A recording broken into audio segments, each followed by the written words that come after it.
Rabbi shrah li sadri wa yassir li amri wahlul 'uqdatam min lisani yafqahu qawli. Puji dan syukur marilah kita panjatkan kehadirat Allah Subhanahu wa taala yang senantiasa melimpahkan berbagai macam kenikmatannya kepada kita semua. Nikmat iman, nikmat Islam, nikmat sehat walafiat, nikmat kesempatan, sehingga pada siang hari ini kita masih bisa melaksanakan aktivitas harian kita, melaksanakan ubudiyah kita. Dan setelah barusan kita melaksanakan sholat zuhur berjamaah, sekarang kita tambah dengan sebentar kita ta'lim kajian Islam dalam rangka memperkuat keimanan dan ketakwaan kita kepada Allah Subhanahu wa taala. Shalawat serta salam mari kita panjatkan kepada qudwah hasanah kita, Nabi kita Muhammad sallallahu alaihi wasallam beserta keluarga dan sahabatnya serta orang-orang yang senantiasa mengikuti jejak langkahnya.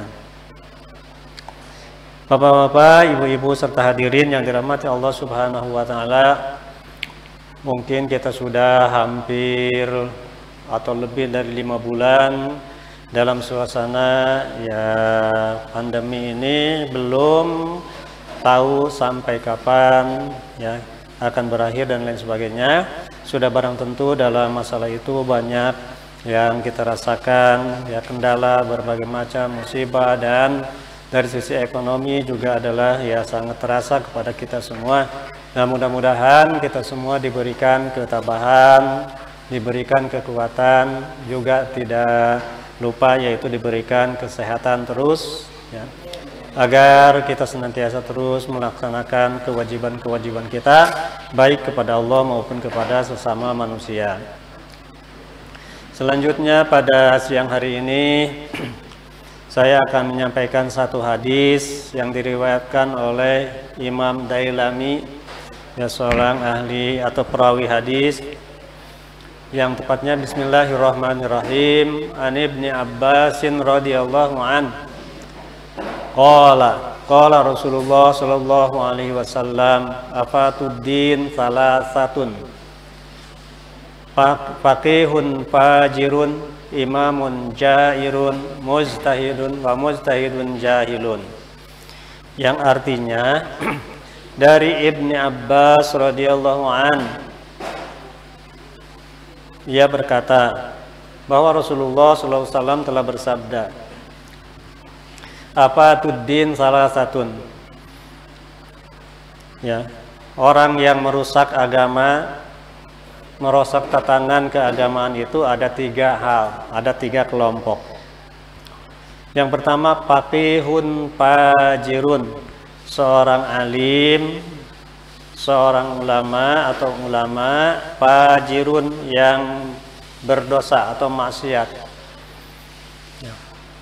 Yang kedua, wa imamun jairun, yang kedua adalah pemimpin yang zalim. Fajir, pemimpin yang zalim.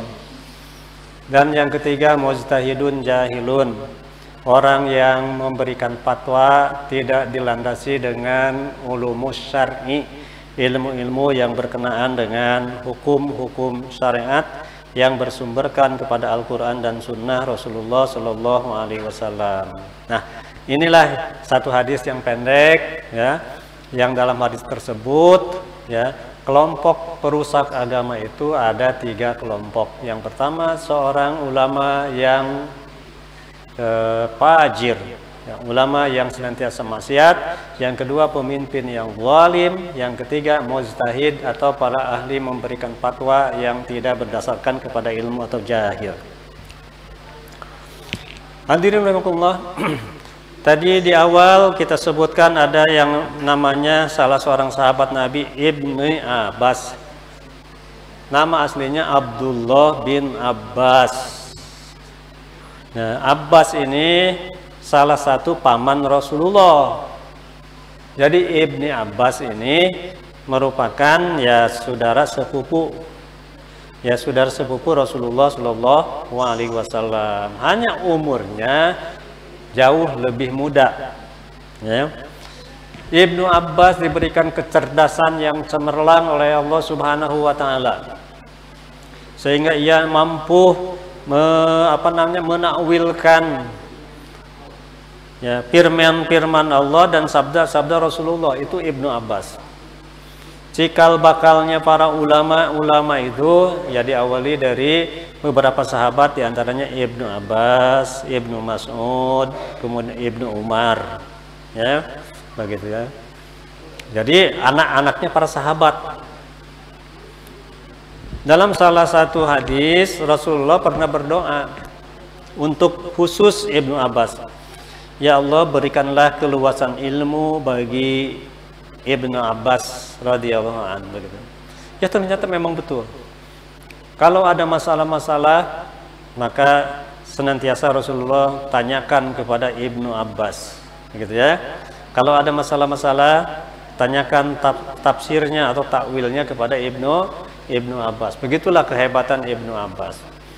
Dan karyanya sampai sekarang masih ada, yaitu Tafsir Al-Miqyas Ibnu Abbas, begitu ya. Hanya jarang dibaca oleh kita semua, begitu ya. Nah ini Ibnu Abbas. Jadi dialah yang paling mengerti tentang ulum syar'i di zaman sahabat, gitu ya.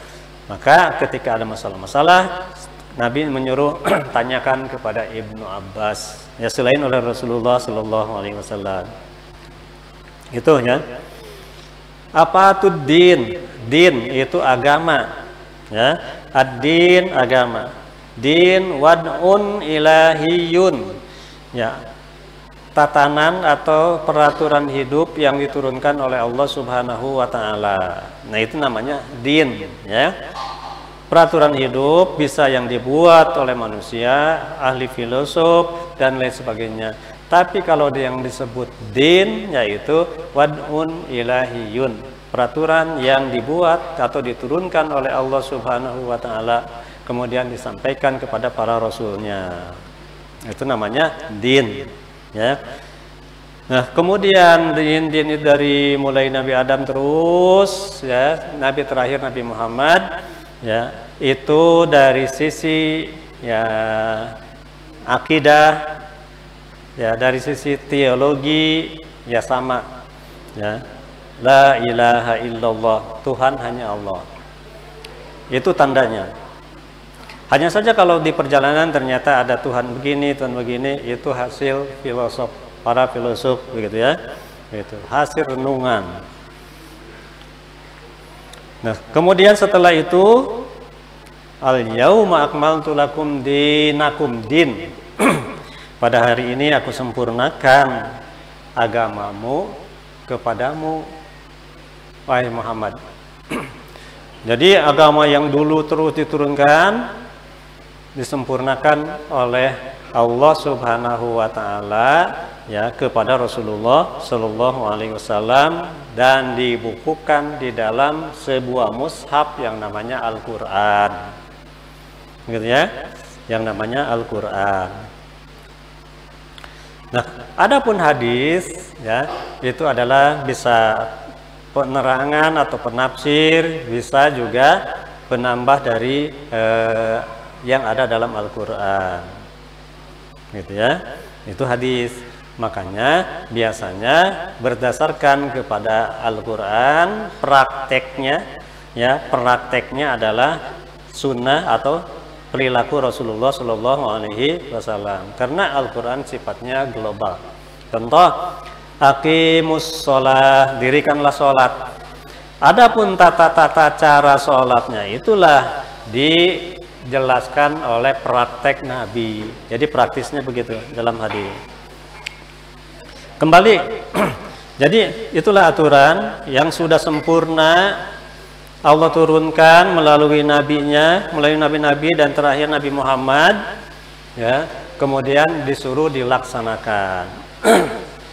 Namun di perjalanan tidak sedikit orang yang tidak suka dengan aturan Allah, gitu ya.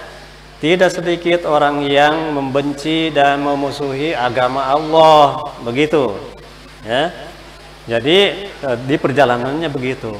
Maka Rasulullah SAW mengabarkan kepada kita, ya, itu ada 3 kelompok orang yang akan merusak ajaran agama kita.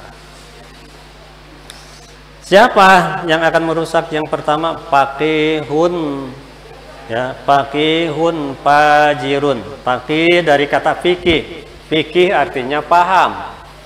Faqih orang yang paham tentang agama, ya, tapi di situ ada kata fajir. Fajir lawannya sholih, ya, fajir lawannya sholih.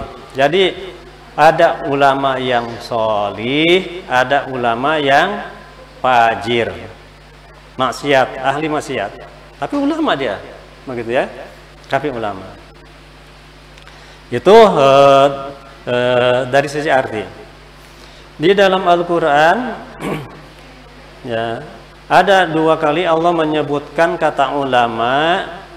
Yang satu menggambarkan ulama solih, yang satu menggambarkan ulama fajir. Nah, begitu dalam Al-Quran.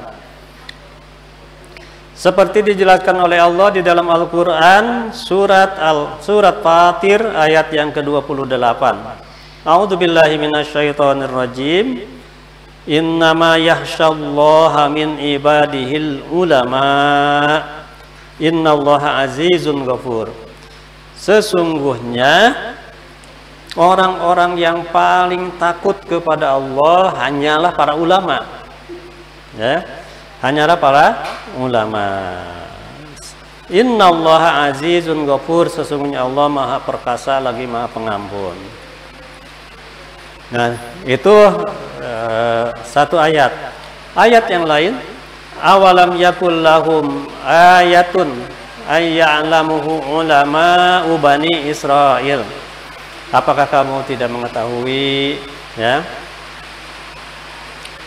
bagi mereka ada ayat-ayat yang Allah turunkan kepada para ulama Bani Israel, ya, ulama Bani Israel. Nah, ini ada 2 kata ulama di dalam Al-Quran.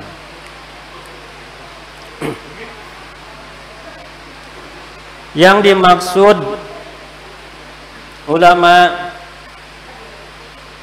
yakhsyallaha, yaitu yang takut kepada Allah, disebut namanya ulama rabbaniyin, ulama yang dekat dengan Allah, ulama yang takut dengan Allah, ulama yang orientasinya adalah kepada Allah Subhanahu wa ta'ala.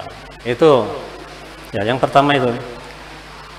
Dari sisi keilmuannya tidak diragukan, namanya faqih atau alim, ya, tidak diragukan. Dia mungkin lulusan pesantren, ya, lulusan akademis, begitu ya, tidak diragukan.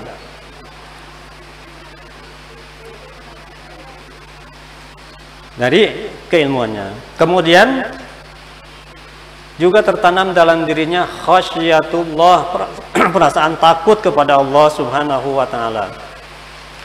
Nah, Syekh Mana'il Qattan, ya, seorang pengarang kitab Ulumul Quran, berbeda antara khasyatullah dengan khaufu. Khauf, kata khasyah dengan khauf sama-sama takut. Kalau khasyah, perasaan takut kepada Allah, ya, kemudian diikuti dengan perasaan pengagungan kepada Allah Subhanahu wa ta'ala. Kalau khauf, ya, perasaan takut, ya, seperti kita takut kepada binatang buas atau kepada seseorang, begitu ya. Jadi beda, gitu ya.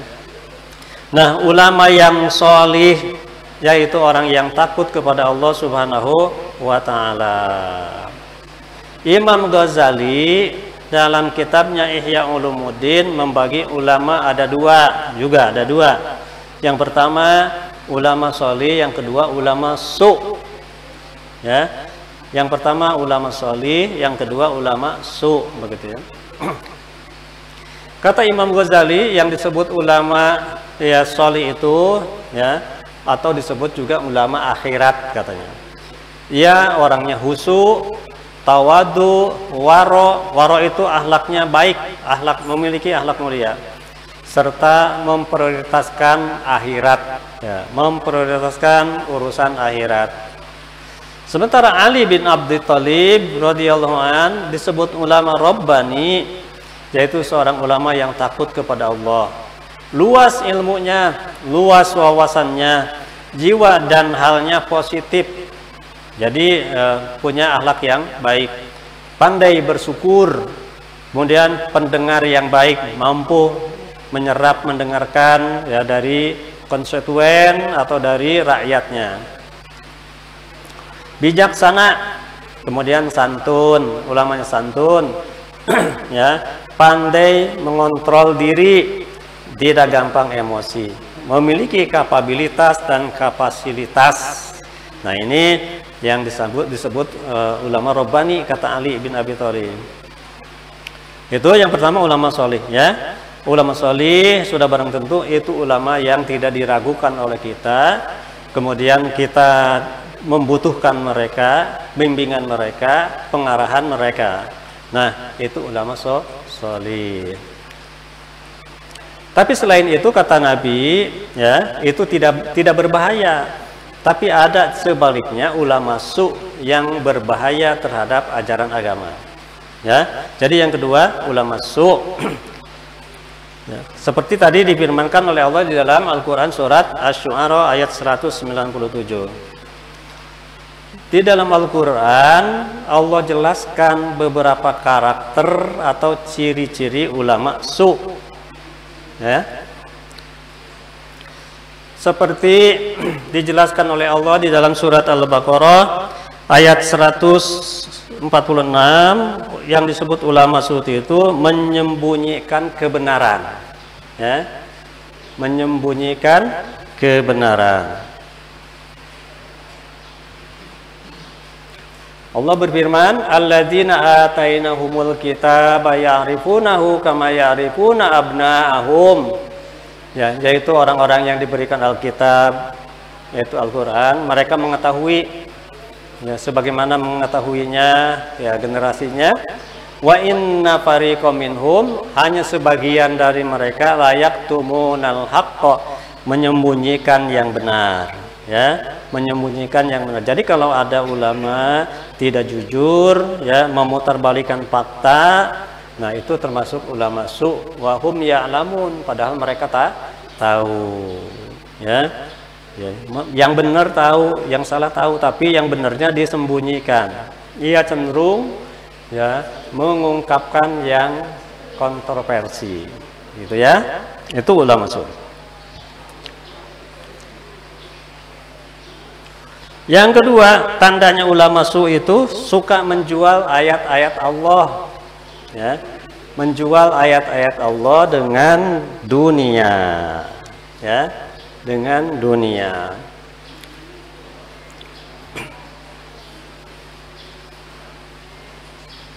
Jadi wayastaruna bihi samanan qalila, mereka menjual ilmunya itu, kemudian bisa jadi kepada pemerintah, bisa jadi kepada instansi, kemudian dibayar supaya dia ngomong, gitu, ya, supaya dia ngomong. Nah, ngomongnya itulah nanti membuat masyarakat jadi resah, gitu, ya, jadi resah. Pokoknya dia dibangunkan mungkin rumah yang mewah, dibangunkan villa, dibangunkan pesantren, dikasih uang sekian triliun umpamanya, tapi dia harus dukung, ya, harus dukung keinginan, ya, orang yang memberi itu.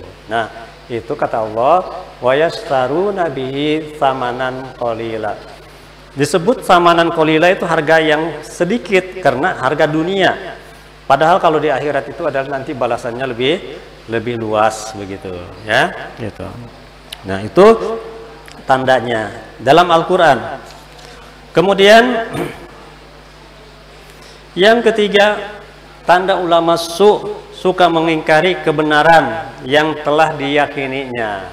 Ini juga firman Allah di dalam Al-Quran, surat Al-Baqarah ayat ke-89. Ya, Allah berfirman seperti itu. 87. Walamma ja'ahum kitabun min indillah musaddiqul lima ma'hum wa kanu min qablu yastaftihuna 'alal ladzina kafaru falamma ja'ahum ma'arafu, telah datang kepada mereka ma'arafu, yang telah diketahuinya sebagai alim, kemudian kafaru bihi, nah, ia mengingkarinya. Fala'natullahi 'alal kafirin, maka laknat Allah bagi orang-orang yang kafir itu. Nah, jadi ilmunya banyak, ya, gitu. Tapi ia senantiasa menyembunyikan kebenaran itu. Nah, itu disebut ulama su, ya, di dalam Al-Qur'an, gitu. Yang keempat, mendistorsi ayat-ayat Allah untuk kepentingan diri sendiri. Nah, untuk kepentingan diri sendiri.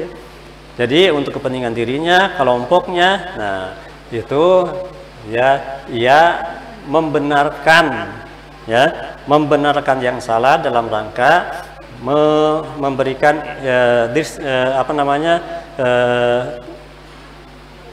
ya kebaikan-kebaikan bagi dirinya supaya aman, ya, aman, kemudian supaya mendapatkan sesuatu.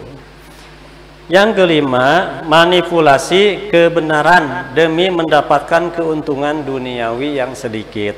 Nah, ini juga difirmankan oleh Allah di dalam surat Al-Baqarah ayat yang ke-79.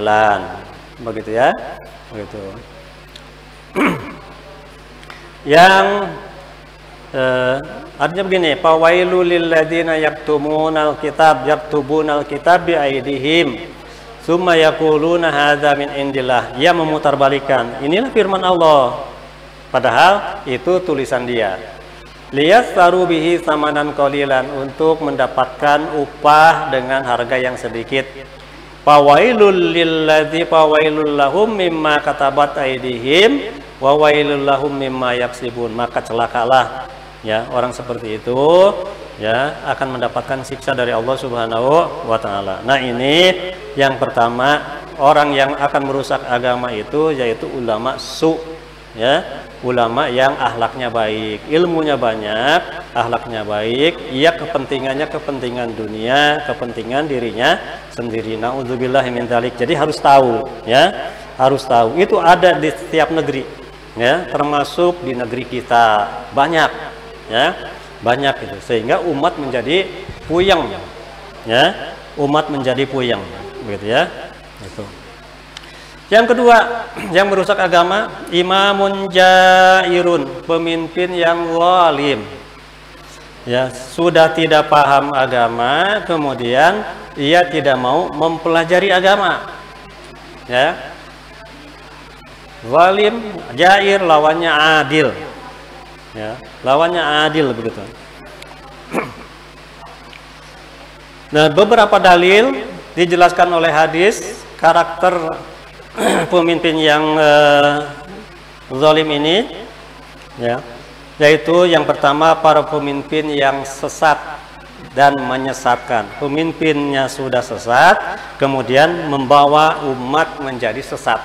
Nah, itu berbahaya.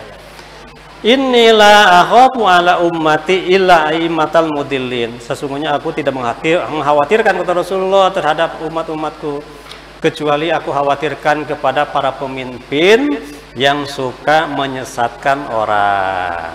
Nah, itu, ya, hati. Makanya kalau kita cari pemimpin juga begitu, baik pemimpin yang sifatnya daerah, ya, wilayah, apalagi yang pusat, begitu, ya, itu pemimpin. Pemimpin itu atau imam itu yang mengurusi kepentingan rakyatnya, ya.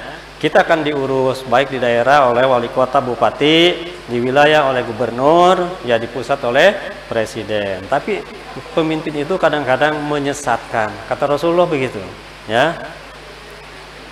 Yang kedua, para pemimpin yang jahil agama, tidak ngerti tatanan agama. Maka kalau nyari pemimpin harus yang, ya, pahamlah agama, ya. Itu akan menyelamatkan umat, begitu, paham agama, ya. Dalam satu hadis riwayat Imam Ahmad, an Jabir, dari Jabir radhiyallahu an, A'adzakallahu min imaratis sufaha. Aku berlindung kepada Allah daripada pemimpin-pemimpin yang jahil, sufaha, bodoh, ya. Pemimpin yang bodoh tentang agama. Jadi bukan hanya sekedar pintar manajemen saja, ya, pintar orasi saja, tapi harus paham agama pemimpin itu, ya. Sebab akan merusak agama nantinya katanya gitu. Yang ketiga, para pemimpin yang menolak kebenaran dan ya menyeru kepada kemungkaran. Ada dalam Al-Qur'an, ya, surat At-Taubah, ya. Al-munafiquna wal munafiqina ba'duhum awliya'u ba'd. Orang-orang munafik yang satu dengan yang lainnya, perempuan dan laki-lakinya sekongkol. Ya'muruna bil munkar. Nah, kalau orang yang solih, ya'muruna bil ma'ruf ayatnya, ya. Tapi di sini ya'muruna bil munkar, mengajak kepada keingkaran. Sudah ada tatanan yang bagus, ya ingin dirubah dengan tatanan yang menurut pikirannya benar atau kelompoknya benar, begitu, ya, gitu. Gitu. Ya, kita sudah tidak mengutak-atik kaitannya dengan hasil para ulama, hasil para cendekiawan tentang landasan negara kita umpamanya, ya, Pancasila. Oh, ini ingin dirubah, ya, ingin dirubah menjadi perubahan yang menyimpang. Nah, contohnya seperti itu, ya. Maka itu namanya ya'muruna bil munkar. Kalau yang perda syariah, ya, undang-undang yang kaitan dengan syariah dihapus, diganti dengan undang-undang yang buruk, begitu. Nah, itu namanya ya'muruna bil munkar, ya. Wa yanhauna 'anil ma'ruf, ya. Kemudian dia melarang pada yang baik-baik. Nah, itu. Yang keempat, para penguasa yang memerintah dengan mengancam dan menekan rakyatnya, gitu ya, menekan dan mengancam rakyatnya sehingga rakyat itu terancam ekonominya, terancam kesehatannya, terancam kehidupannya, mungkin banyak yang di PHK, mungkin juga banyak yang tidak punya penghasilan. Nah, itu tandanya pemimpin yang zalim. Para pemimpin yang kelima, para pemimpin yang mengangkat pembantu-pembantunya orang jahat, ya, orang-orang yang di sekitarnya, orang-orang yang mungkin ahli menurut mereka, ya, kemudian diangkat, dikelilingi oleh orang-orang yang jahat dan selalu mengakhirkan sholat, apalagi tidak sholat, ya, sholat saja diakhirkan. Nah, itu tandanya bahwa pemimpin itu adalah zalim, begitu ya. Dalam satu hadis, nanti di akhir zaman, saya kunu fi akhir zaman, nanti di akhir zaman bakal banyak pemimpin-pemimpin yang zalim. Wa wuzara'uhu fasaqatun, dan para pendampingnya atau menteri-menterinya itu juga termasuk orang-orang yang fasik, kata Rasulullah. Wa qudahu haunatun, kemudian para hakimnya juga adalah suka berkhianat, memutarbalikan yang benar jadi salah, yang salah jadi benar. Rawahu Tabrani. Ini hadis yang menjelaskan, bukan saya, ya, saya hanya mengutip. Yang keenam, para pemimpin yang memerintah dengan cara diktator. Nah, cara diktator sehingga masyarakat tidak bisa berkutik, ya, semua dibikin repot, begitu. Qala Rasulullah SAW, inna syarral wula al-hutamah, sesungguhnya seburuk-buruk pemimpin itu ialah pemimpin yang diktator. Rawahul Al-Bazzar. Yang ketujuh, para penguasa yang zindik atau berpura-pura beriman. Pura-pura beriman itu diantara karakter pemimpin yang zalim. Nah, yang satu lagi yaitu para mujtahid yang berbahaya, ijtihad tanpa dasar ilmu. Nah, ini dua saja sudah dianggap cukup, ya. Mudah-mudahan ini menjadi pematri bagi kita semua, ya. Kalau untuk memelihara agama itu diawali kita berdoa ya. Doanya sudah itu oleh para ulama, Allahumma inna nas'aluka salamatan fid din. Tuh, kan begitu ya. Ya Allah, sesungguhnya aku minta kepadamu diselamatkan dari agama, jangan dirusak agama. Ya, doa itu bukan dari Nabi tapi oleh para ulama, karena para ulama yang paham tentang Al-Quran dan hadis, begitu ya. Salamatan fid din, wa afiatan fil jasad, wa ziyadatan fil ilmi, wa barakatan fil rizki, wa taubatan qablal maut. Diawali dengan doa dulu ya, oleh para ulama begitu. Setelah itu kita pahami, kita ketahui ya, orang yang akan dipilih oleh kita itu agar bermaslahat tentang agama dahulu, begitu ya. Wallahu a'lam bishawab. Ini yang bisa disampaikan. Silakan kalau ada yang menambahkan atau yang bertanya.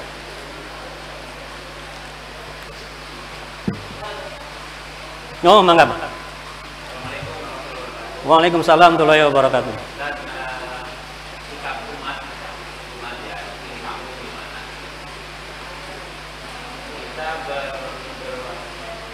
Berpegang kepada ulama yang mana? Kalau suatu fatwa kata ulama A ini, beda lagi dengan ulama B. Ya. Maksudnya kemana itu ulama yang mana? Kita ikuti yang mana? Ya. Satu sisi fatwanya A, satu lagi B. Contohnya fatwanya apa itu? Apalah banyak misalnya tentang fikih atau apa. Ya, ya. Ya. Syarat untuk fatwa itu ya ada syarat-syaratnya, banyak diantaranya, yaitu dia adalah seorang yang adil ya, seorang yang beriman, yang ilmu mumpuni, ditambah dengan memahami alat untuk fatwa ya. Al-Quran dan hadis itu bahan baku, katakanlah begitu ya, ini bahan baku. Ya, bahan baku ini harus diolah. Nah, diolah itulah ilmunya. Di antara ilmunya yaitu memahami asbabun nuzul Al-Quran, memahami asbabul wurud hadis, ya, memahami kaitannya dengan ilmu-ilmu yang ada di dalam Al-Quran seperti ilmu tata bahasa, ya, ilmu balaghah, ilmu ma'ani, ilmu usul fikih. Nah, kemudian diramu. Ya, setelah diramu kemudian barulah dikeluarkan. Itu ada prosesnya, makanya ya, ada prosesnya. Tidak boleh sembarangan orang itu memfatwakan tanpa dasar daripada ilmu. Jadi Al-Quran dan hadis adalah sumber pokok, kemudian alatnya yaitu usul fikih, ya. Usul fikih, dan nanti baru produknya adalah hasil pemahaman yaitu fatwa atau fikih, begitu ya. Nah, saya yang mana ini bingung, betul. Sekarang itu dibikin bingung, betul. Kita itu umat memang dibikin bingung, begitu ya. Waduh, bingung. Ini sholat katanya harus rapat, gitu ya. Di sisi lain, tapi sekarang direnggangkan. Nah, ini yang mana yang benar, begitu ya. Ya, kalau kita melihat dari sisi tekstual asalnya, sholat harus rapat, itu betul ya.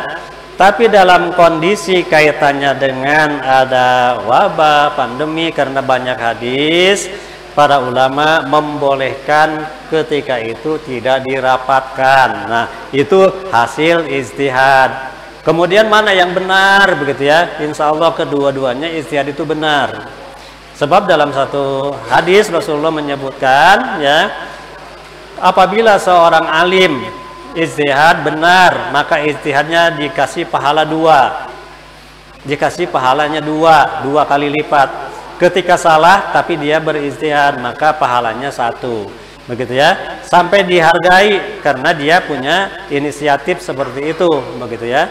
Nah, kecuali kalau memang dalam masalah-masalah yang sudah jelas haram ya, kemudian dipatwakan menjadi halal, nah itu tidak boleh kita taati, sebab ada dalam fatwa itu tidak mengikat, begitu ya, tidak mengikat.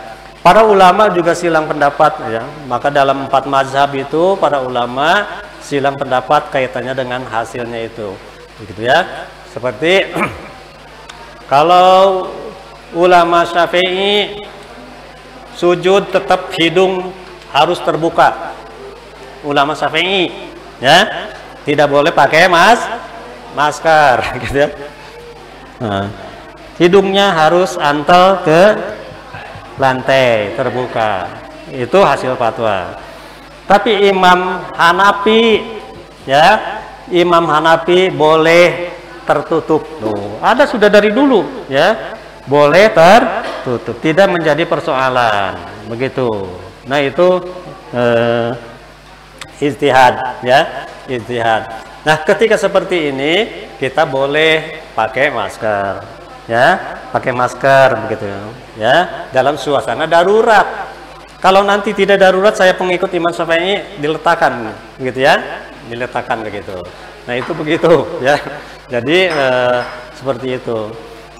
Imam Syafi'i laki dengan perempuan batal wudu kalau pantal tanpa ada aling-aling, ya. Tanpa aling-aling itu hasil ijtihad.